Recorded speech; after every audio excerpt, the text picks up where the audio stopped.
Good evening, Alka ma'am. Hello, how are you? Alka ma'am, you are muted. Namaskar, madam. Good evening. So nice of you to make such a nice video, and I'm amazed at your talent, at your potential. I have no words to say. Beautiful video you've made. Very nice. So, Alka ma'am, first of all, welcome to Jahaneman, and I would request you to kindly let us know what was the inspiration behind this book that you have written, शुक्रिया जिंदगी. एक तो नाम ही इतना सुंदर है कि उसके लिए आपको बहुत बहुत मुबारकबाद. और आपने इतना सुंदर नाम रखा है, सही में बिल्कुल यूनिक नाम है.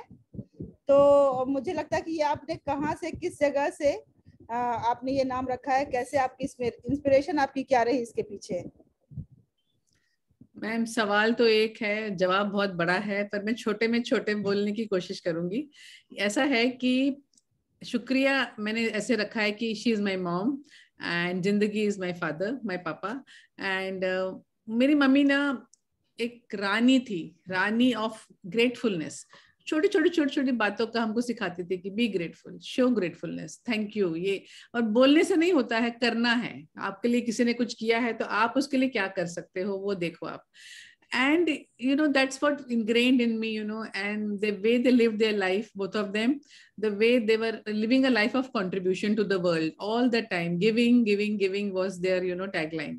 And the other thing was they showered unconditional love on us, so that made us feel very proud of ourselves, and that made us feel very accepted and a sense of belonging. So I was feeling very proud of all of these things, and I wanted to share this with the world, the life that I lived in my childhood, so that it inspires other people to live a similar kind of life, to have value systems in their life.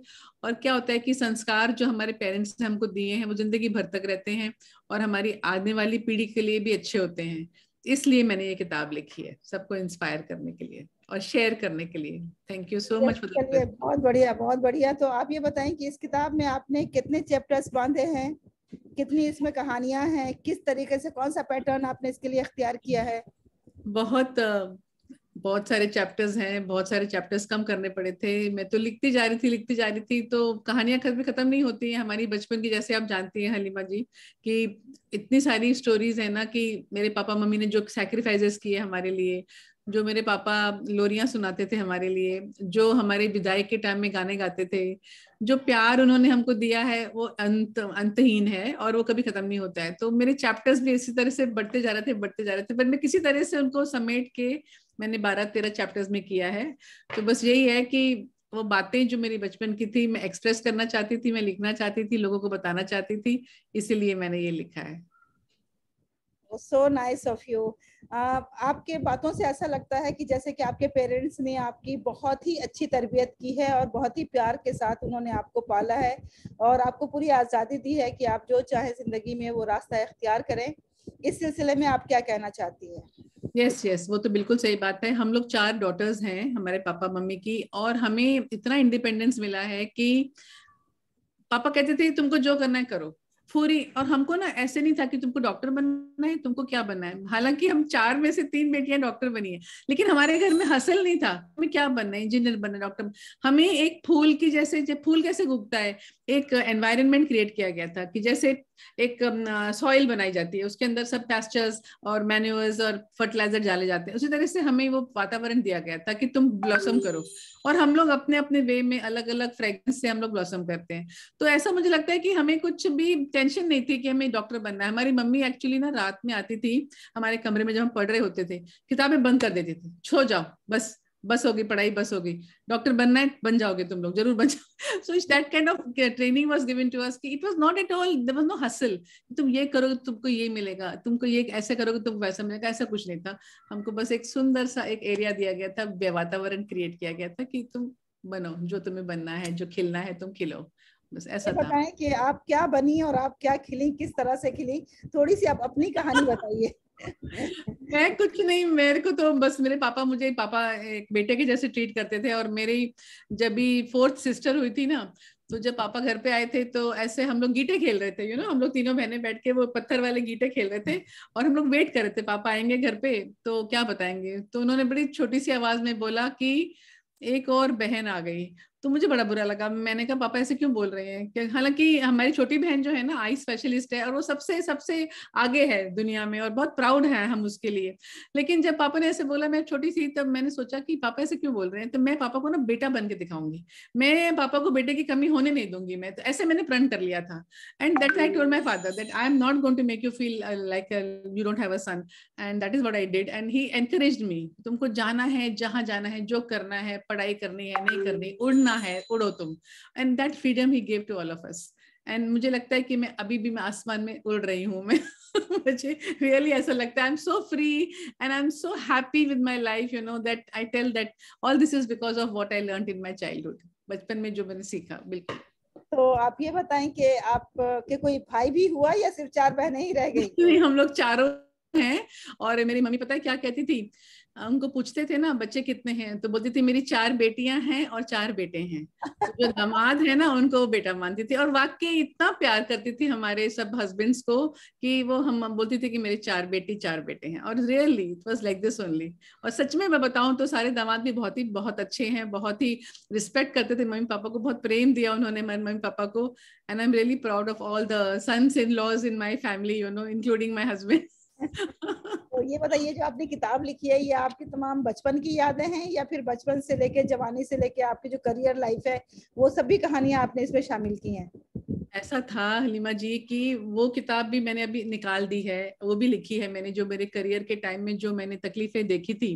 क्योंकि क्या होता है कि जब मैंने शादी की ना, तो मैंने एक प्रॉमिस लिया था कि मैं मेरे पापा मम्मी से हेल्प नहीं लूंगी, और इन्होंने भी प्रॉमिस किया था कि पापा मम्मी से कुछ हेल्प नहीं लेंगे, हम लोग घर बनाएंगे, अपना करियर बनाएंगे। And I left my job when my kids were very very small. 1.5 साल का था मेरा बेटा और 3 years का था दूसरा बेटा। तो मैंने क्या किया कि मैंने जॉब छोड़ दिया था और मैं अपनी लैब का पर बनाने की कोशिश कर रही थी। एंड डॉक्टर साहब अभी भी मेडिकल कॉलेज में थे, 1200 रुपए हम कमाते थे, डॉक्टर साहब कमाते थे, और मैं उसके पहले 1000 कमाती थी, तो 2200 रुपए हम लोग दोनों मिलके कमाते थे। उस टाइम पे ऐसा होता था कि घर तो लेना है, लेकिन घर लेने के लिए कैसे हम लोग इंस्टॉलमेंट भरेंगे। And I tell you Halima ma'am कि भगवान ने, ऑलमाइटी ने, यूनिवर्स ने हमको हेल्प किया, क्योंकि वो घर लेना मेरे लिए बहुत जरूरी था।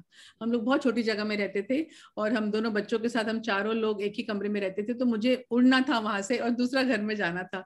तो मैंने भगवान ने कोई आदमी भेजा मुझे कि डॉक्टर साहब के मित्र थे, उनके पापा ने बोला कि हम एक बिल्डिंग बना रहे हैं और आप एक फ्लैट बुक करो। तो मैंने कहा नहीं, मेरे बस का नहीं है। तो इन्होंने तो बोला कि बिल्कुल नहीं है। तो मैंने कहा चलो ट्राई तो करते हैं। तो मैंने ऐसे बोला हाँ चलो करते हैं, हिम्मत बांधी मैंने। तो 1 बेडरूम हॉल मेरे हस्बैंड ने बोला हम लोग बुक करेंगे। मैंने कहा नहीं नहीं, मेरे को तो 2 बच्चे चाहिए, मैं तो 1 बेडरूम में नहीं रहने वाली हूँ, तो मैं 2 बेडरूम तो बुकिंग करेंगे। So it started like this, but I want to tell you that I got so much help from everybody. Everybody came and helped me, including the HDFC Bank. They told us कि ठीक है, तुम दोनों, एक potential है तुम्हारे में, पैसे नहीं है तुम्हारे पास लेकिन पोटेंशियल तो है, तो हमारा लोन सैंक्शन हो गया। And I didn't have to pay any down payment and my full loan was sanction. तो ये जो कहानी है छोटी सी लिखी है मैंने इस बुक में, मैं अगली किताब में लिखूंगी। बट ये था कि मुझे करना है ये काम, और भगवान और सब यूनिवर्स हमको हेल्प किया इसके लिए। I am very grateful to the universe for that. कहते हैं ना, where there is will there is a way. तो आपके दिल में, मान में चाहत थी तो वो हो गया, और आपको खुदा ने दे दिया, आपको मकान भी दे दिया, और आज आपके पास शोहरत भी है, दौलत भी है, मकान भी है, बच्चे भी है, परिवार भी है, और दुनिया जहान का आपके पास प्यार भी है। सबसे बड़ी बात तो ये है। तो अब आप ये बताएं कि अगर कोई आपकी ये किताब पढ़ना चाहे तो वो किस तरह से आपकी ये किताब हासिल कर सकता है और किस तरह से ये किताब पढ़ सकता है? It's very easy. I will give the Amazon link, and Amazon link में आप जाके आप पहले तो क्या करना है, आपको Kindle डाउनलोड करना है आपके फोन में. It's a very very simple way. It takes 30 seconds to download Kindle on your phone, and then that link is the Amazon link. उस link से आप क्लिक करेंगे, you will go on that link and you will get both versions.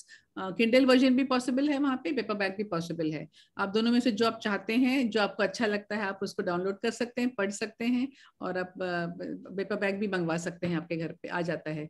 My sister she got it with in 3-4 days. It takes about 2 to 3 days or 3 days. Maybe now it will be faster now to get the book to you in your house. Okay, so thank you very much Alka ji. And जरूर मैं नाज़रीन से यही गुजारिश करूंगी जो programme देख रहे हैं कि आप जरूर इस किताब की एक कॉपी मंगा के पढ़ें, शुक्रिया जिंदगी की। तो आपको महसूस होगा कि आपके पास कितनी नेमतें हैं जिसकी हम कदर नहीं करते हैं, और कितना कुछ हमारे पास है जिसकी तरफ अलका जी ने हमारी निशानदेही की है। इस किताब को पढ़ने के बाद हमें लगेगा कि छोटी छोटी खुशियां कितनी अहम होती है हमारी जिंदगी में। तो अलका जी, आप जाने से पहले हमारे नाज़रीन को क्या पैगाम देना चाहती हैं? मैं बस यही दूंगी कि बहुत सारा प्यार रखो अपने अंदर, बहुत सारी, जो प्यार जो है वही सबसे बड़ी दौलत है हमारे अंदर। और कोई भी प्रॉब्लम हो दुनिया में, वो मुझे लगता है कि किसी को प्यार करने से खत्म, मतलब सॉल्व हो जाती है। और एक स्माइल रखो अपने फेस के ऊपर, हंसते रहो और हंसाते रहो लोगों को। मम्मी कहती थी हंसो और हंसाओ, और वो कभी भी किसी की छोटी छोटी बात ना मन में नहीं रखती थी मेरी मम्मी, और बहुत खुले दिल की थी। और मेरी मम्मी का जो लाफ्टर था ना, बहुत बड़ा लाफ्टर था। तो मेरी जिंदगी में जो मेरे को याद आता है, एक तो स्पिरिचुअलिटी है होनी चाहिए, कि भगवान में एक विश्वास होना चाहिए, एक वो बात मैं कहना चाहती हूँ, और एक खुश रहना चाहिए। खुश रहने से जो है ना सारी दिक्कतें खराब खत्म हो जाती हैं। बस मैं यही कहूंगी, keep smiling, keep loving and keep giving. प्रेम करते रहिए बहुत सबको। खूब अलका मैम, सही बात है कि अगर हम हंसते रहते हैं, मुस्कुराते रहते हैं, खुश रहते हैं, तो इससे हमारी जिंदगी भी और भी बढ़ जाती है और जिंदगी की खुशियां भी दोबारा हो जाती हैं। मैं आपको जहान मन की जानिब से बहुत बहुत मुबारकबाद देती हूँ। आपको कांग्रेचुलेशन डॉक्टर अलका चड्ढा कि आपने इतनी खूबसूरत किताब लिखी है, और ये किताब यकीनन लोगों की जिंदगियों में बहुत खुशियां लाएगी। आपकी पहली किताब है, और पहली किताब में आपने कोशिश की है कि आप वो तमाम अपनी ज़िंदगी का तजुर्बा डाल दें जिसने आपको खुशियाँ दी हैं, और जिससे हम उम्मीद करते हैं कि दूसरों की ज़िंदगी में भी खुशियाँ आएंगी। तो शुक्रिया ज़िंदगी को आप सब ज़रूर पढ़ें। डॉक्टर अलका चड्ढा जो कि एक हैप्पीनेस कोच भी हैं, उन्होंने ख़ास तौर से आप सबके लिए ये किताब लिखी है। तो मैं आप सबसे रिक्वेस्ट करूँगी कि आप अमेज़ॉन पे जाके इस किताब को आज ही ऑर्डर करें, इसकी एक कॉपी मंगाएं, उसे ज़रूर पढ़ें और अपनी ज़िंदगी में खुशियाँ ही खुशियाँ ले आएँ। मेरी दुआएं आपके साथ हैं doctor Alka Chadha ma'am. Thank you very much for grace thank you, बहुत ओकेजन। बहुत शुक्रिया। खाने मन आपकी बहुत बहुत शुक्रगुजार है। Thank you very much ma'am.